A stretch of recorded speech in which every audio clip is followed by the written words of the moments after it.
warahmatullahi wabarakatuh. My dear brothers and sisters, मेरा नाम राजा ज़ियाउल हक है, assistant professor at International Islamic University and CEO at Youth Club. Shab Barat या 15 शाबान की फजीलत के अतबार से हमारी उम्मत में बहुत बहस व मुबाहिसा पाया जाता है और अक्सर लोग इसके बारे में बहुत गर्मा गर्मी भी हो जाती है। तो मैंने सोचा कि आज मैं आपके सामने एक बहुत ही मोतदिल अंदाज में, बहुत ही बैलेंस तरीके से इसके बारे में कुछ बातें पेश करूँ। सबसे पहली बात यह है कि हम लोग हमेशा ये चाहते हैं कि अल्लाह ताला हमसे राज़ी रहे, अल्लाह के नबी करीम सल्लल्लाहु अलैहि वसल्लम की जो तालीमात हम तक पहुँची हैं, हम उनके मुताबिक अमल करें और सारे वो काम करें जिससे अल्लाह राज़ी हो जाता है। अब बात यह है कि अल्लाह को राज़ी करने के लिए जो इन्फॉर्मेशन आपको चाहिए होगी, वो ज़ाहिर सी बात है, उसके दो ही बुनियादी तौर पे सोर्सेज़ हैं। तो या तो वो अल्लाह सुब्हान ताला की किताब है कुरान मजीद, या फिर वो नबी करीम सल्लल्लाहु अलैहि वसल्लम की सुन्नत है जो कि 100% ऑथेंटिक है। मैंने कुछ दिन पहले बिदतों से रिलेटेड भी एक वीडियो पोस्ट किया था जिसमें हम लोगों ने एक रूल डिस्कस किया था जो हमारी शरीयत का है कि जहाँ तक दीन का ताल्लुक है तो हमेशा वही काम किए जाएंगे जिस पे 100% अल्लाह और उसके रसूल की मोहर हो। इसके अलावा अगर कोई इबादत हम नए तरीके से दीन में लेके आएंगे तो वो फिर बिदत में शुमार की जाएगी और नबी करीम सल्लल्लाहु अलैहि वसल्लम की इस बारे में बड़ी सख्त वईद है कि हर बिदत जो है वो गुमराही है और हर गुमराही जो है वो जहन्नम की आग में है। तो आइए अब देखते हैं कि शाबान और स्पेशली ये जो निस्फ शाबान है या 15 शाबान है कि जिसको हमारे आम इस्तिलाह में शब बारात कहा जाता है, इसकी हकीकत क्या है। तो सबसे पहले हम वो चीज़ें डिस्कस करते हैं जो 100% ऑथेंटिक हैं। नंबर एक, शाबान के महीने की फजीलत इस एतबार से ज़रूर मौजूद है कि नबी करीम सल्लल्लाहु अलैहि वसल्लम पूरे साल में रमज़ान के अलावा किसी और महीने में इतने रोज़े नहीं रखते थे जितना कि शाबान के महीने में रखा करते थे। लेकिन इसके साथ साथ नबी करीम सल्लल्लाहु अलैहि वसल्लम ने 15 शाबान के बाद रोज़े रखने से मना फरमाया। तो इसकी वजह हमारे उलमा ये बयान करते हैं कि इंसान अपने आप को रमज़ान के आने से पहले ही रोज़े रख रख के थका ना दे। लेकिन अगर कोई ऐसा शख्स है जिसको ऑलरेडी आदत है ज़्यादा रोज़े रखने की नफली तौर पे, तो इंशाल्लाह वो रख सकता है। लेकिन उसको भी चाहिए कि वो भी रमज़ान के शुरू होने से 2-3 दिन पहले रोज़े रखना तर्क कर दे। तो ये तो थी शाबान की फजीलत कि इस महीने में नबी करीम सल्लल्लाहु अलैहि वसल्लम ज़्यादा से ज़्यादा रोज़े रखा करते थे। जहाँ तक ताल्लुक 15 शाबान का है तो इस हवाले से जो दो रिवायात हमारे सामने आती हैं जिनका माने तकरीबन एक जैसे हैं, जो कि ऑथेंटिक हैं, उसमें ये बात बयान की गई है कि अल्लाह सुब्हानहू तआला इस रात को अपनी मखलूक की तरफ देखते हैं और सिवाय मुशरिक के या वो शख्स जो कि बुग़्ज़ और कीना रखता है, सबको माफ़ फरमाते हैं।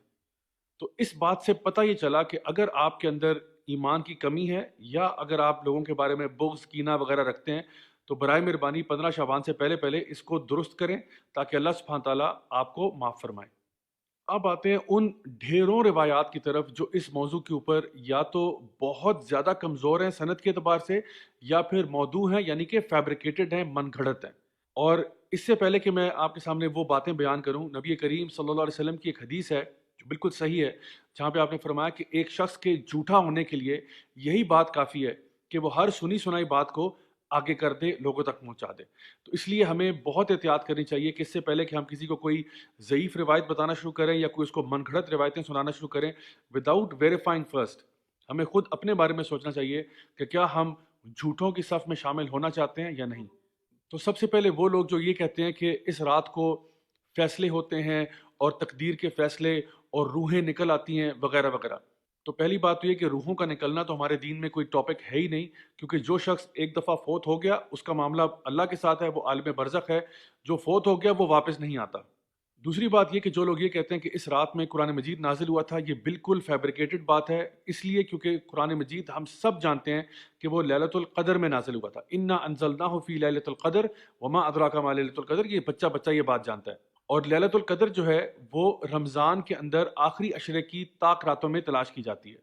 फिर वो अहादीस जहाँ पे लोग ये कहते हैं कि जी अल्लाह ताला समा दुनिया पे आता है और कहता है कोई है मुझसे मफ़रत मांगने वाला, कोई है मुझसे बख्शिश तलब करने वाला, कोई है मुझसे दुनिया और आखिरत की कोई चीज़ मांगने वाला जिसको मैं अता फरमाऊँ। तो ये बात सिर्फ निस्फ शाबान के लिए मखसूस नहीं है, बल्कि हर रात को ऐसा होता है। ये वो तहज्जुद का टाइम है जिस पे हमें उठना चाहिए, अल्लाह ताला से दुआ करनी चाहिए, नमाज़ पढ़नी चाहिए। ये एक मसनून चीज़ है जो हम कर सकते हैं पूरा साल।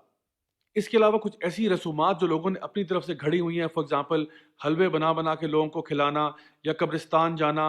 या इसके अलावा बन ठन के तैयार होना और ये कहना कि ये मुर्दों की ईद है, ये सब चीज़ें जो हैं ये फैब्रिकेटेड हैं, इनका कोई वजूद हमारे दीन में नहीं मिलता। इसके साथ साथ जितनी भी अहादीस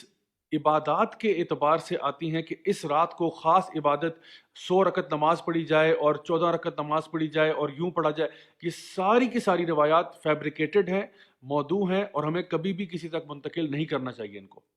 آپ کسی بھی ایسے عالم سے جو حدیث کا پختہ علم رکھتے ہیں، چاہے ان کا تعلق کسی بھی مکتبہ فکر سے ہو، ان سے اگر آپ پوچھیں گے کہ جی ہمیں بتائیے کہ جو احادیث ہم ذکر کر رہے ہیں کیا یہ حدیثیں صحت کے اعتبار سے صحیح ہیں، وہ خود آپ کو بتائیں گے کہ ہاں ان میں ایسی روایات موجود ہیں جو کہ بہت زیادہ ویک ہیں یا پھر فیبریکیٹڈ ہیں، موضوع ہیں، یعنی کہ کسی نے خود سے گھڑی ہیں، نبی کریم صلی اللہ علیہ وسلم نے کبھی ایسا ذکر نہیں کیا تھا۔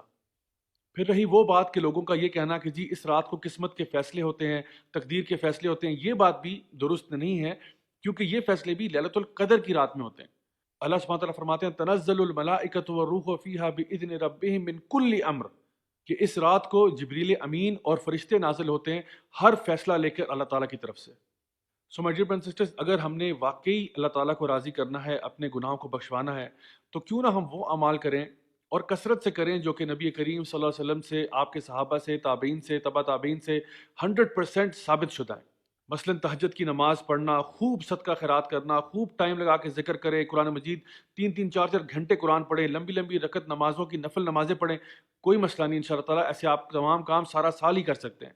اب اگر کوئی یہ شخص کہتا ہے کہ جی ہم 15 شعبان کو اگر خاص طور پہ کچھ عبادت کر لیں تو اس میں حرج ہی کیا ہے؟ حرج صرف اتنا ہے کہ اگر تو آپ کا یہ روز کا معمول ہے تو ضرور کریں، دعائیں مانگیں، ذکر کریں، قرآن پڑھیں، ضرور کریں، لیکن اس رات کو خاص کرنا نہ تو نبی کریم صلی اللہ علیہ وسلم سے 100% ثابت ہے، نہ ہی صحابہ کرام سے ثابت ہے، نہ ہی اہل بیت سے ثابت ہے، کسی سے بھی ثابت نہیں ہے کہ وہ اس رات کو خاص طور پر کچھ کیا کرتے تھے۔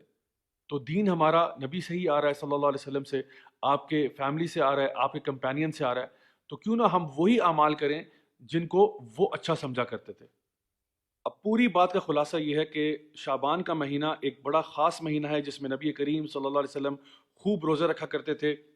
دوسری بات یہ کہ قرآن مجید میں 15 شعبان کی کوئی خاص اہمیت مینشنڈ نہیں ہے۔ یہ کہنا کہ جی اس رات کو تقدیر کے فیصلے ہوتے ہیں، یہ چیز بالکل من گھڑت ہے۔ اس رات کے بارے میں ایک روایت بہرحال درست ہے جہاں پہ یہ بات ذکر ہے کہ اللہ سبحانہ تعالیٰ اپنی مخلوق کے ساتھ رحم کرتے ہوئے سوائے مشرک کے اور اس شخص کے جو کہ بغض اور کینہ رکھتا ہے تمام کو معاف کر دیتے ہیں۔ خاص طور پر 15 شعبان کا روزہ رکھنا یہ سنت عمل نہیں ہے بلکہ اس کو مکروہ کہا جا سکتا ہے، اور 15 شعبان کے بعد تو روزہ رکھنا ویسے بھی اس کی ممانعت ہے سوائے اس شخص کے جو کہ پہلے سے ہی روزے رکھتا ہو۔ جتنی بھی احادیث اس رات کے بارے میں بیان کی گئی ہیں کہ خاص عبادات اس رات میں کی جائیں، وہ سب کی سب یا تو بہت زیادہ ضعیف ہیں یا من گھڑت ہیں یا موضوع ہیں۔ نبی کریم صلی اللہ علیہ وسلم سے، آپ کے اہل بیت سے، آپ کے صحابہ سے کوئی ایسی خاص عبادات منقول نہیں ہے کہ انہوں نے بیان کیا ہو کہ اس رات کو یوں یوں خاص عبادات کرنی ہے۔ اور آخر میں یہ کہ اس رات میں چراغاں کرنا، خاص قسم کے کھانے بنانا، حلوے بنانا اور قبرستان جانا، یہ سارے کے سارے اعمال کرنا درست نہیں ہے اور بدعت میں شمار ہو سکتے ہیں۔ اللہ تعالیٰ سے دعا ہے کہ اللہ تعالیٰ ہمیں بالکل صحیح معنوں میں اپنے دین پر چلنے کی توفیق عطا فرمائے، ہماری کمیاں، کوتاہیاں، غلطیوں کو معاف فرمائے اور ہم سب کو جنت الفردوس میں اعلیٰ مقام نصیب فرمائے۔ Until next time, this is me, Raja Zaulak, signing off. Wassalamu alaikum wa rahmatullahi wa barakatuh.